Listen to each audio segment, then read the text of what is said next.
La finale du meilleur pâtissier arrive à grands pas. Une semaine après l'élimination de Paul-Henri, ce sont Mohamed, Aya, Maude, Jérôme et Alexandre qui souhaitaient se rendre en demi-finale. Lors de l'épreuve créative, chacun d'entre eux a dû réaliser un gâteau représentant une époque.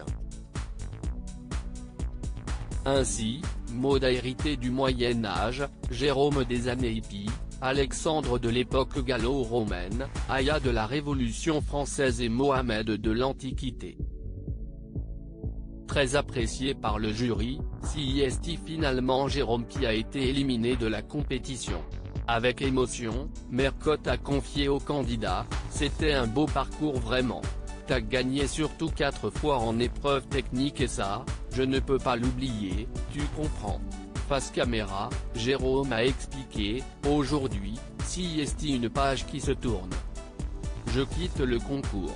Je ne suis pas triste, je suis plutôt content d'avoir participé, c'était vraiment un rêve de venir sous la tente. » Sur Instagram, c'est avec une certaine émotion que Jérôme a retracé son parcours dans l'émission phare de M6. Cette 11e semaine sera la dernière de l'aventure pour moi. Ne soyez pas triste, je ne le suis pas.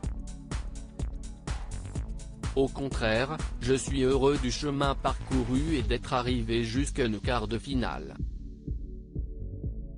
Aujourd'hui encore, je trouve incroyable d'avoir été sélectionné pour cette saison 10.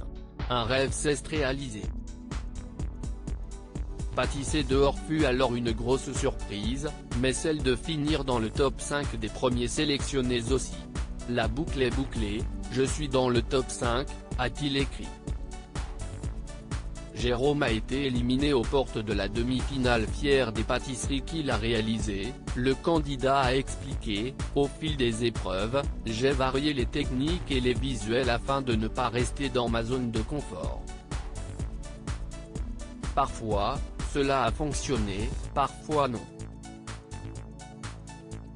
Hélas, je n'ai pas obtenu le tablier bleu, mais j'ai connu quelques succès avec ma tarte Triskel, ma poutine sucrée, mon figolu XXL et mon pruneau XXL. » Quant aux épreuves techniques de Mercotte, elles se sont plutôt bien passées pour moi, 3 fois premier, une fois premier avec Momo, une fois deuxième. Enfin, il a ajouté, « Ce rêve laissera une empreinte indélébile dans ma vie, et il ne serait pas ce qu'il est sans toutes les personnes extraordinaires que j'ai rencontrées. » Tout d'abord, je remercie Anna, mais aussi toute l'équipe de la BBC pour avoir cru en moi.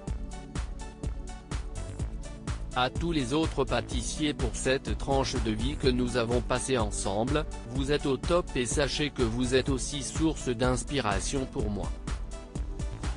À tous, je vous souhaite un max de bonheur, de joie, de réussite et pour leurs joyeuses fêtes de fin d'année.